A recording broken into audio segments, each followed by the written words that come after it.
Bonjour, aujourd'hui c'est l'automne. Je vous ai pas fait de vidéo depuis pas mal de temps parce que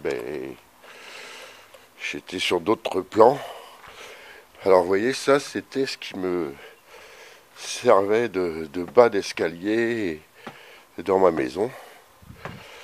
J'avais fait ça en une demi-heure et tout, histoire de dire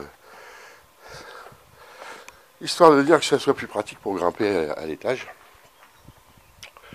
Mais il est hors de question que je remette ça dans la maison. Ça va partir au dévissage pour récupérer les vis et brûler le bois. Donc voilà. Entre temps, j'ai quelqu'un qui m'a ramené un merco-sauteur. Alors, un merco-sauteur, c'est parce qu'il saute sur les bosses comme ça. Que les deux suspensions avant sont grippées. Voilà. Donc voilà, un Mercedes MB100, ça peut vous intéresser. Ça a l'air d'être pas un mauvais véhicule, hein, je sais pas comment il est fait. Déjà c'est mort de rire, j'avais jamais vu ça, c'est la première fois que je vois ça. Un châssis en tubron, pas bête. Des suspensions à barre de torsion. Vous voyez là, ça c'est la barre de torsion qui finit par son crénelage et qui est raccordée au triangle supérieur, qui a des bagues en bronze, salement bouffées, voilà, deux bagues en bronze. Et en fait, les gens oublient de les graisser et ça finit par gripper. Donc là, le véhicule elle a dû racheter le véhicule, c'est une fille qui a acheté ça. Elle a racheté un véhicule qui n'avait pas roulé pendant pas mal de temps et les suspensions avant étaient dégrippées. Le contrôleur technique, soit il s'est fait glisser un billet, soit il n'a rien vu parce que c'est un âne, parce que les contrôleurs techniques, il faut s'en méfier. Hein. Il y a quelques années, c'était des experts qui avaient de la bouteille dans le métier. Maintenant, ils nous mettent des petits jeunes qui n'y connaissent rien. Moi, j'en ai vu un une fois me foutre mon correcteur de frein à l'arrière parce qu'il ne comprenait pas comment ça fonctionnait. Et en fait, quand tu lèves la roue à l'arrière sur la ZX, tu as la tige du correcteur de frein qui se retrouve à 3 cm du levier sur lequel elle a appuyé, mais c'est une chose tout à fait normale. Sauf que comme il ne sait pas comment ça fonctionnait, il l'a marqué en contre-visite. J'en ai même un une fois, quand je travaillais chez Citroën, il m'avait mis, vous savez, les écrous de rotule de direction des PSA, même les Renault d'ailleurs. Ils ont une collerette en plastique blanche autour de l'écrou, qui est sertie, hein. C'est en fait cette collerette, normalement, elle est dirigée vers le bas. Et quand vous vissez la vis, ça peut vous permettre d'empêcher que la rotule tourne, et enfin bref, et la vis là. Quand il a vu la rondelle en plastique autour de l'écrou, ça lui a semblé pas normal. Il a exigé le remplacement de l'écrou. Donc ça m'a fâché, je suis retourné le voir avec la facture, enfin le bordereau de livraison, le BL, le bordereau de livraison, de l'écrou d'origine Citroën, et en lui expliquant que la prochaine fois, quand il ne sait pas, il demande. Voilà. Donc maintenant, il y a pas mal de clowns dans les contrôles techniques qui n'y connaissent rien, qui ne savent pas à quoi ils ont affaire. Là, en l'occurrence, le gars, il s'est même pas rendu compte que les deux suspensions avant étaient grippées. Elle a acheté le camion, pareil, la même chose, elle s'est pas rendu compte. Elle a roulé avec l'engin qui sautait comme un tracteur agricole. Et quand ça a commencé à se dégripper à force de choc, sur la route, ça a commencé à grincer. Et c'est là qu'elle s'est dit, tiens, j'ai un truc qui grince, c'est pas normal, ça le faisait pas avant. Mais voilà. Donc là, je vais lui changer les deux bras supérieurs avant, qui sont marqués et corroyés, qui sont pourris. Et on verra ça plus tard. Donc voilà. Donc je vous ai pas fait de vidéo pendant quelques temps parce que j'étais en train de faire mon carrelage, comme je vous l'ai dit précédemment. Et là, mon carrelage, il est terminé. Donc voilà. Donc ça y est, c'est fait. Je vais pouvoir reprendre la Simca bientôt. Hein, donc voilà.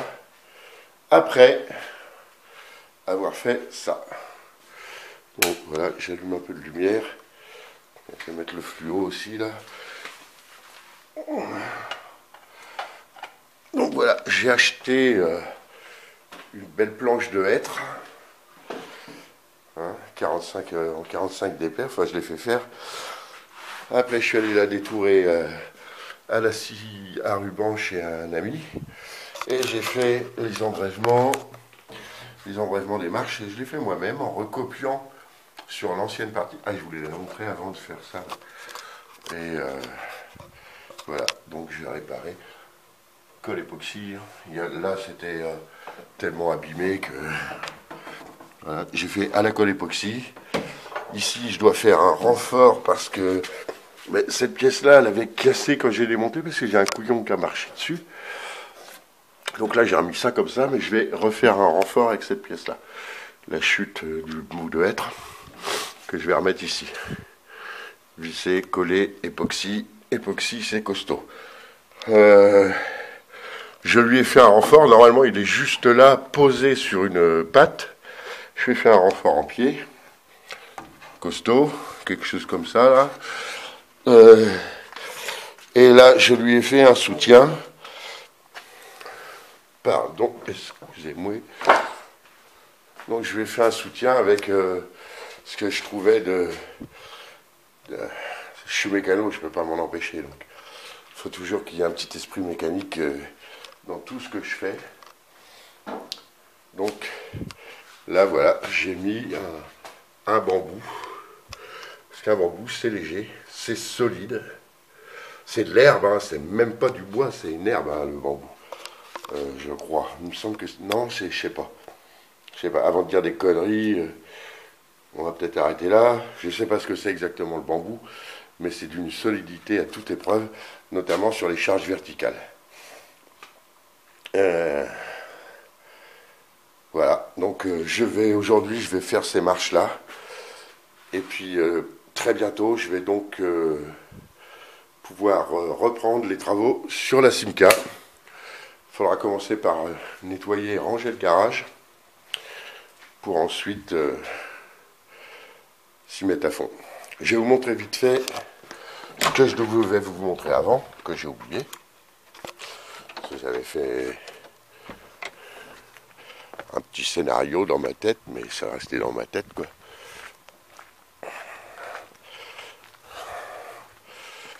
Voilà.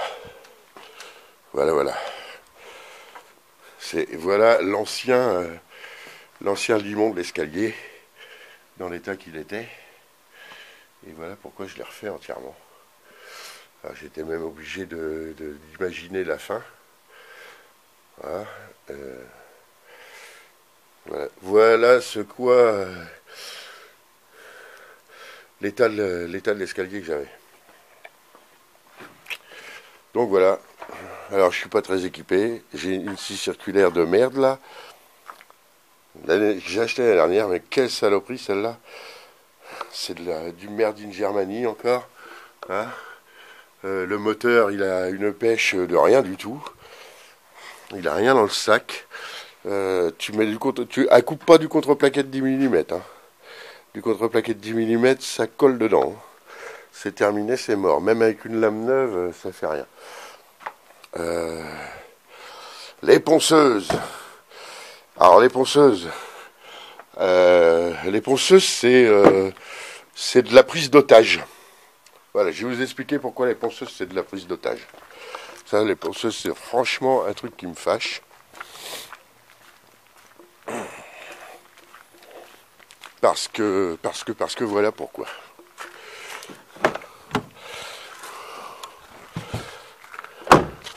Donc la première des choses à faire, c'est ne jamais acheter de papier de verre qui viennent des enseignes supermarchés, bricomarché, brico-dépôt, brico-méplot et tout.